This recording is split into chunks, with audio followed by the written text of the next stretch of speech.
I go by Rusty Stainless, the only guy that you know. There was a soldier, firefighter, and a police officer in that order. Welcome to Guardian's Lair. Let's get into it. A Champaign, Illinois man has been arrested for stabbing 3 first responders. 2 of them were firefighters. Let's check it out. New today, the man accused of stabbing 3 first responders will stay behind bars. Trevor Lewis faces multiple charges, including attempted first-degree murder. Now, this happened last Thursday. The first responders were answering a mental health call near Neal Street and Buena Vista Drive. Prosecutors say Lewis stabbed 2 firefighters and a paramedic. Lewis made his first appearance in front of a judge today. News Channel 20's Brianna Moreland was in the courtroom. She joins us live now with more. Brianna. The judge read the charges out loud to Trevor Lewis. 3 counts of attempted first-degree murder, 3 counts of aggravated battery, and 1 count of resisting arrest. Champaign County State's Attorney Julia Reed says first responders were simply trying to help Lewis when he stabbed them. He turned on them, took a knife out, and stabbed them, the 3 of them.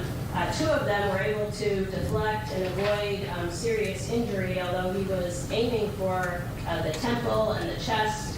Obviously, his intent being to cause great bodily harm or even kill them.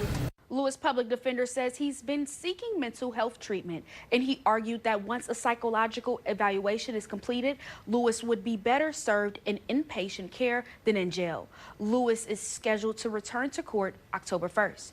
Working for you, I'm Brianna Moreland.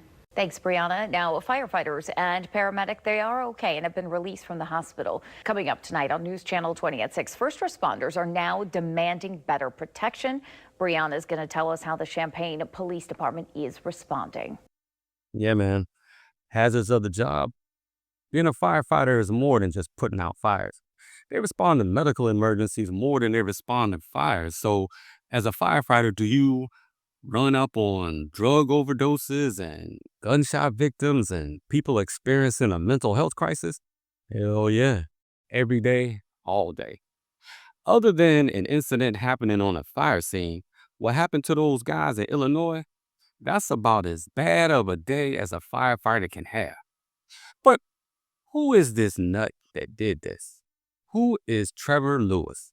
I'm sure you won't be surprised when I tell you this, but he has a criminal history. In 2021, old Mr. Lewis pled guilty to a 2020 residential arson case in which he started a fire inside his mother's house in an attempt to kill himself. The fire destroyed the home and left old Lewis with a few injuries, but his mother escaped the house before the fire because old Lewis, armed with a knife, threatened to kill her, himself, and other family members. He was sentenced to 6 years in prison, and at his sentencing hearing, the prosecutor presented evidence of his abusive behavior toward his mother, police, paramedics, and nurses.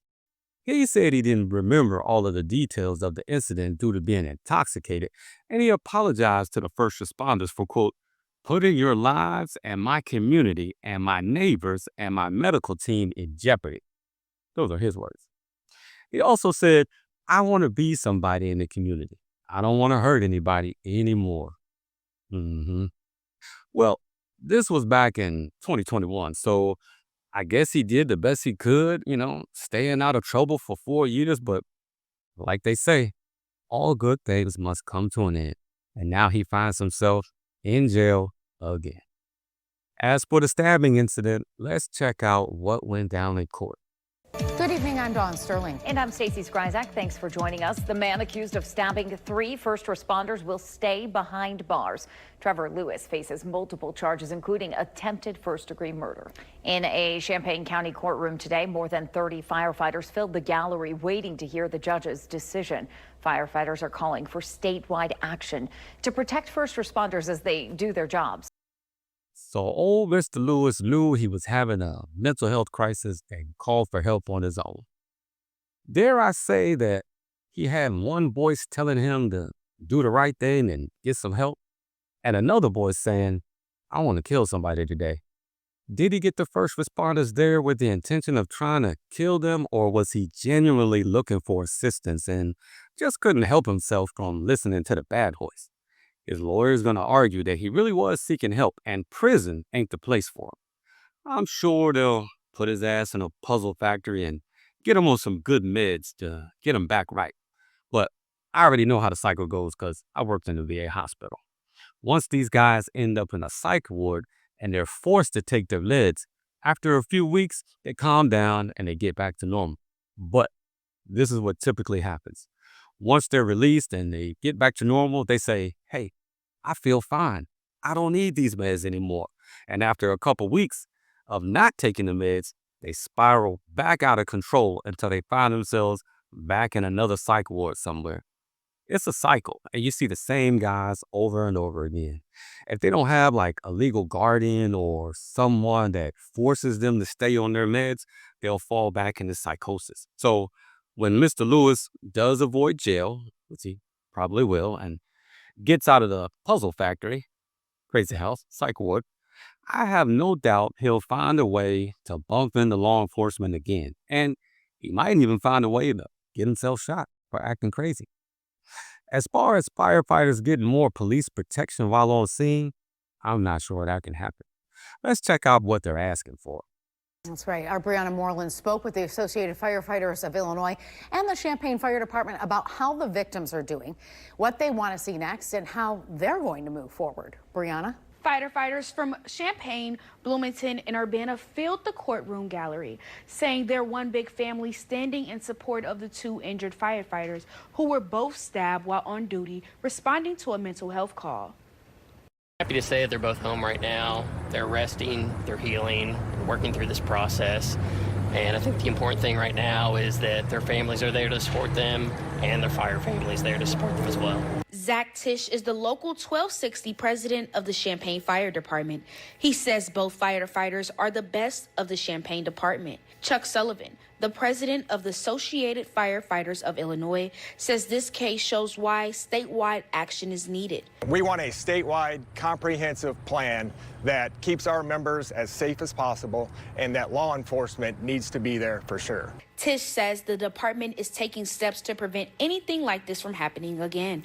We have started training this week to kind of discuss the incident, have open discussion amongst the entire department on ideas and ways to move forward, and to go over some of the best practices and taking a look at our policies and how we need to be responding to these events.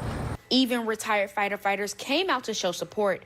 Brad LePayne, who served nearly 22 years, says he's glad the judge's decision helps protect the community. And I just wanted to support the guys and make sure this guy got held, because he gets out in the public again, something worse could happen. We were lucky that there was no fatalities on this time. Tisch and Sullivan both say they want mental health emergencies treated with the same care as violent crimes, call statewide safety protocols to protect first responders, and stronger coordination between fire and law enforcement. So the firefighters want police at every scene. Not going to happen. When I was a firefighter, the only time we waited for law enforcement was when there was a shooting and we needed them to clear the scene for us before we went in. That's it. Now, we can't forget what police are for, all right? Their job is to respond to crime. Having a mental health crisis is not a crime. So to all the firefighters out there, good luck requesting police assistance at all of your scenes.